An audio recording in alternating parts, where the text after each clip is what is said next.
Hello दोस्तों, नमस्कार। आप सभी लोगों का मैथ बाई गामा सर में स्वागत है। आज मैं आपके साथ आपके अनिल सर पढ़ेंगे इंग्लिश का सेकेंड क्लास। जैसे कि हम लोगों ने पहले क्लास में प्रेजेंट इंडेफिनिट टेंस और प्रेजेंट कंटीन्यूअस टेंस पढ़ चुके हैं और आज हम लोग जो है पढ़ेंगे प्रेजेंट परफेक्ट टेंस। ओके साथियों, आइए प्रेजेंट परफेक्ट टेंस पहले हम जानते हैं प्रेजेंट परफेक्ट टेंस का पहचान क्या होता है। ठीक, पहचान इस टेंस के मेन वर्ब के अंत में लिया है, दिया है, किया है, ली है, दी है, की है, चुका है, चुकी है, चुके हैं, चुका हूं आदि शब्द आते हैं। ऐसे हिंदी के सेंटेंस को हम क्या कहते हैं? प्रेजेंट परफेक्ट टेंस कहते हैं। ठीक, जैसे अगर मैं आपको 2-3 एग्जाम्पल लेकर बताऊं बच्चे तो आपको बेहतर समझा पाऊंगा। ठीक है, जैसे वह किताब पढ़ ली है। आप देख रहे हो हिंदी का ये सेंटेंस है, वह किताब पढ़ ली है। लास्ट में क्या आया? ली है। किसके साथ में आया है? मेन वर्ब के साथ में आया है, पढ़ने के साथ में आया है। फिर वहीं पर तुम बाजार जा चुके हो, यहाँ पर चुके हो आ गया। किसके साथ आया है? जा के साथ आया है, जाने के साथ आया है। तो ये दोनों सेंटेंस आप पहचान पा रहे हो, प्रेजेंट परफेक्ट टेंस का सेंटेंस है। बच्चे मेन वर्ब किसे कहते हैं? अगर मैं आपको बताऊं, मेन वर्ब जो है कोई भी जो सब्जेक्ट होता है उसके द्वारा कार्य किया जाता है, वह क्या कहलाता है? मेन वर्ब कहलाता है। दैट मीन्स हिंदी में, ठीक, हम कह सकते हैं जैसे कि आप सभी हमारे जितने भी अभ्यर्थीगण हो, आप सभी यूपी बोर्ड वाले और सीबीएसई बोर्ड वाले बेहतर तरीके से ट्रांसलेशन को बनाने का एक सुचारू नियम है। हिंदी से ट्रांसलेट करते हो इंग्लिश में और वहाँ ढेर सारी प्रॉब्लम आती है, जिससे आप टेंस पहचानने में ढेर सारा प्रॉब्लम फेस करते हो। लेकिन आज आपको और बेहतर तरीके से मैं बताने वाला हूँ, ये दिक्कतें सॉल्व हो जाएंगी। ठीक है, मेन वर्ब के बारे में अगर मैं बताऊं तो जैसे खाना, पीना, टहलना, घूमना, सोना, नाचना, हंसना, पढ़ाना, लिखना। ठीक, जिसमें ना आ जाए, जिस शब्द में ना आ जाए, ऐसे शब्द आपके क्या कहलाते हैं? मेन वर्ब कहलाते हैं या मुख्य क्रिया कहलाते हैं। तो साथियों इन्हीं के साथ में क्या आएगा? लिया है, दिया है, किया है, ली है, दी है, की है, चुका है, चुकी है, चुके हैं, चुका हूं आदि शब्द अगर आते हैं तो ऐसे सेंटेंस आपके प्रेजेंट परफेक्ट टेंस कहलाते हैं। ठीक, अब हम लोग पहचान जान लिए, पहचान के बाद आगे जानते हैं। पहचान एक बार आप सभी लोग इसका स्क्रीनशॉट ले लीजिए।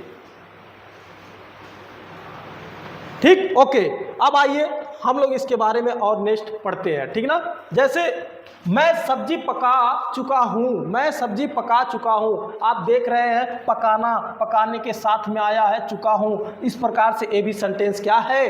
प्रेजेंट परफेक्ट टेंस का सेंटेंस है। अब देखिए हेल्पिंग वर्ब, इस टेंस में हेल्पिंग वर्ब हैज और हैव का प्रयोग किया जाता है। इस टेंस में हेल्पिंग वर्ब हैज और हैव का प्रयोग किया जाता है। बच्चों हेल्पिंग वर्ब का यूज क्या होता है? मेन वर्ब का सहायता करना। हेल्पिंग वर्ब का यूज क्या होता है? मेन वर्ब का सहायता करना। ओके, आइए आगे चलते हैं। नोट में हम पढ़ेंगे, नोट नंबर फर्स्ट, सभी सिंगुलर सब्जेक्ट के साथ हेल्पिंग वर्ब हैज का प्रयोग करते हैं और वही सभी प्लूरल सब्जेक्ट के साथ हेल्पिंग वर्ब हैव का प्रयोग करते हैं। बच्चों जो सिंगुलर सब्जेक्ट होता है दैट मीन्स एक वचन जो होता है, एक वचन सब्जेक्ट के साथ में हम हैज का प्रयोग करते हैं और हैव का प्रयोग बहुवचन जो आपका सब्जेक्ट होता है उसके साथ हेल्पिंग वर्ब का प्रयोग करते हैं। तो इस तरह से आप जो है सिंगुलर नंबर, जैसे अगर मैं आपको बताऊं वह है, यह है, इस है, उस है, और आपको अगर मैं और बताऊं जैसे आपका यहाँ पर मेन वर्ब जो हेल्पिंग वर्ब हैव का प्रयोग हुआ है, जैसे हम प्लूरल फॉर्म कह रहे हैं, प्लूरल सब्जेक्ट के साथ यूज हो रहा है। जैसे कहने का मतलब है वे मतलब दे, ठीक, यू मतलब आप, ठीक, इसी प्रकार दीज, दोज, इनके साथ में किसका प्रयोग करते हैं? हैव का प्रयोग करते हैं। अब चलिए नेक्स्ट लेवल पे पढ़ते हैं। देखिए इसके आगे क्या है मेन वर्ब के बारे में। ठीक है, मेन वर्ब, इसी मेन वर्ब, इसमें जो है मेन वर्ब का थर्ड फॉर्म का प्रयोग किया जाता है। जैसे अगर मैं आपको बताऊं मेन वर्ब का first form, second form, third form, fourth form, fifth form, इस तरह से मेन वर्ब के फॉर्म्स होते हैं, लेकिन यहाँ पर जो है मेन वर्ब का थर्ड फॉर्म का प्रयोग किया गया है और किया जाता है। ठीक है, तो मेन वर्ब का फर्स्ट फॉर्म मान लीजिए रन, रन मीन्स क्या होता है, दौड़ना।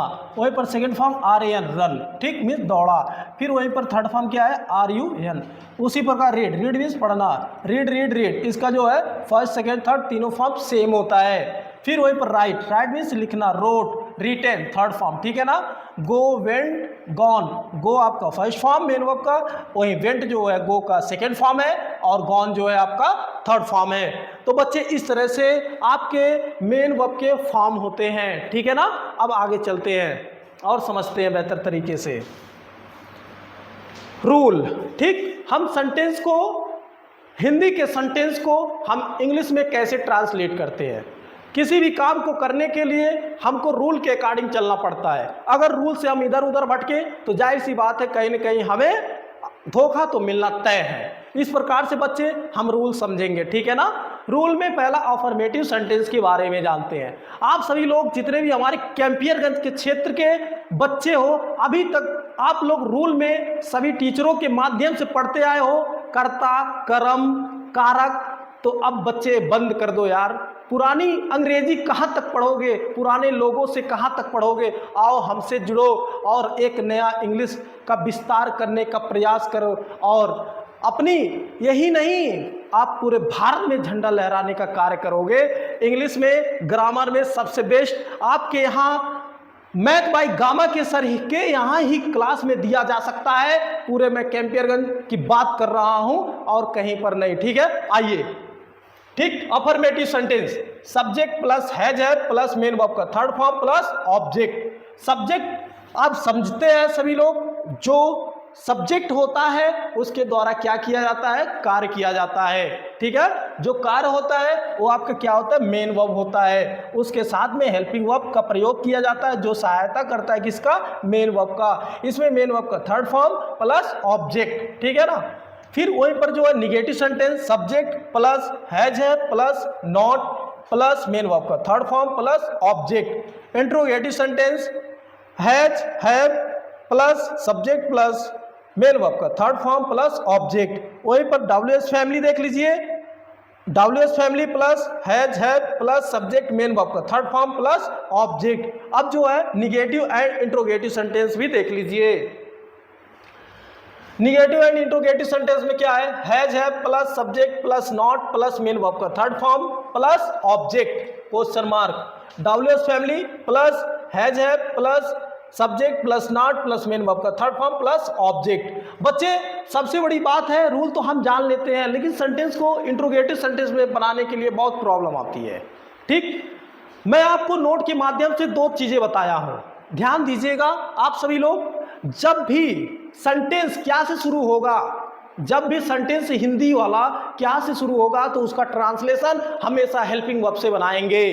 कोई भी टेंस हो, कोई भी सेंटेंस हो, अगर सेंटेंस क्या से शुरू हो गया, हिंदी का सेंटेंस क्या से शुरू हो गया तो हमेशा ट्रांसलेशन उसका किससे बनाएंगे, हेल्पिंग वर्ब से बनाएंगे। इसी प्रकार जो है मैं इधर बताया हूं, ठीक। उसके बाद में कब, क्यों, क्या, कैसे, अगर शब्द हिंदी के शब्द सेंटेंस के बीचों बीच में आते हैं, हिंदी के सेंटेंस के बीचों बीच में आते हैं तो इनका वर्ड मीनिंग पहले बनाते हैं हम लोग, उसके बाद फिर हेल्पिंग वर्ब के साथ हम लोग जो इसका रूल होता है उसके अकॉर्डिंग सेंटेंस बनाते आगे चले जाते हैं, ठीक है। आइए हम नोट के माध्यम से आपको बता रहे हैं, जब क्या से हिंदी का सेंटेंस शुरू होता है तो हेल्पिंग वर्ब से ट्रांसलेशन बनाना शुरू किया जाता है। अगर कब, क्यों, क्या, कैसे आदि प्रश्नवाचक शब्द आते हैं तो इनकी वर्ड मीनिंग पहले लिखते हैं, लेकिन बीच में, लेकिन सेंटेंस के बीच में, अगर बीच में, ओके। तो बच्चे कब, क्यों, कैसे, क्या, अगर ये बीच में सेंटेंस आते हैं तो इनका वर्ड मीनिंग हम पहले बनाते हैं। बातें समझ में आई? आइए अब हम लोग जो है जितना भी रूल जाना, जितना भी हम लोगों ने पहचान के बारे में जाना, हेल्पिंग वर्ब के बारे में जाना। अब इनका यूज हम ट्रांसलेशन में करने जा रहे हैं। ठीक है, आप सभी दोस्तों को अगर मेरा वीडियो पसंद आ रहा हो तो शेयर जरूर करिएगा, सब्सक्राइब जरूर करिएगा चैनल का, ठीक, और फिर उसके बाद लाइक जरूर कर दीजिएगा। ठीक, मुझे लगेगा कि मेरा वीडियो आप लोगों के लिए बहुत बेहतर हुआ और मेरे लिए एक यह उत्साह भरा मान लीजिए एक क्लास होगा। ओके, आइए, जैसे आप देख रहे हैं वह क्रिकेट खेल चुका है, वह आपका कैसा सब्जेक्ट है, एक सिंगुलर सब्जेक्ट है। वह का वर्ड मीनिंग क्या होता है, ही होता है। यहाँ पर आप देख रहे हैं मेन वर्ब क्या है, खेलना, तो खेलना हो गया, ठीक है ना। लेकिन यहाँ पर सिंगुलर सब्जेक्ट आपका क्या है, ही, तो इसके बाद क्या यूज होगा, हेल्पिंग वर्ब हैज। खेलना किसके मीन्स होता है, प्ले, PLAY। इसका थर्ड फॉर्म क्या होता है, प्लेड, क्या, क्रिकेट, CRICKET, क्रिकेट। ओके, अब यहाँ पर देख रहे हैं निगेटिव सेंटेंस, तुम टीवी नहीं देख लिए हो, क्या होगा, यू हैव। क्यों हैव का प्रयोग किया गया, क्योंकि यू क्या है, कैसा वर्ड है आपका बच्चे, प्लूरल सब्जेक्ट है, इसलिए इसके साथ में हैव का प्रयोग करेंगे। यू हैव नॉट वाचिंग बोल दिया, सॉरी, वॉच हो जाएगा क्योंकि यहाँ पर थर्ड फॉर्म का प्रयोग किया जा रहा है। WATCHED, watch the TV. Okay, फिर क्या से सेंटेंस देखिए शुरू हो गया, तो यहाँ पर हेल्पिंग वर्ब से बनना शुरू होगा सेंटेंस, और देखेंगे कि सब्जेक्ट कैसा है। अगर सब्जेक्ट सिंगुलर है तो हैज से बनाना शुरू करेंगे, अगर सब्जेक्ट प्लूरल है तो हाँ हम हैव से सेंटेंस को बनाना शुरू करेंगे। ठीक, यहाँ पर सब्जेक्ट आपका सिंगुलर है, इसलिए यहाँ पर हैज हेल्पिंग वर्ब से सेंटेंस बनना शुरू होगा। हैज, उसके बाद क्या होगा बच्चे, सब्जेक्ट ही, उसके बाद क्या होगा, मेन वर्ब का थर्ड फॉर्म गो का क्या होता है, थर्ड फॉर्म गॉन होता है। कहाँ, टू, गोरखपुर, GKP। बच्चे यहाँ पर टू प्रेपोजिशन का प्रयोग किया गया है, तो मैं आपको बता दे रहा हूँ टू का प्रयोग किसी भी जगह एक निर्धारित डायरेक्शन में अगर निर्देशित करता है तो वहाँ पर प्रेपोजिशन टू का प्रयोग किया जाता है। ओके, जैसे go to home, go to Gorakhpur, go to river, go to forest, जो भी है निर्देशित करे कि हमको यहाँ पर ही जाना है, तो इसलिए वहाँ पर टू का प्रयोग किया जाता है। अब देखिए यहाँ पर क्यों बीच में आ गया, WH फैमिली है, इसलिए इसका वर्ड मीनिंग पहले बनेगा, क्या होगा, वाई।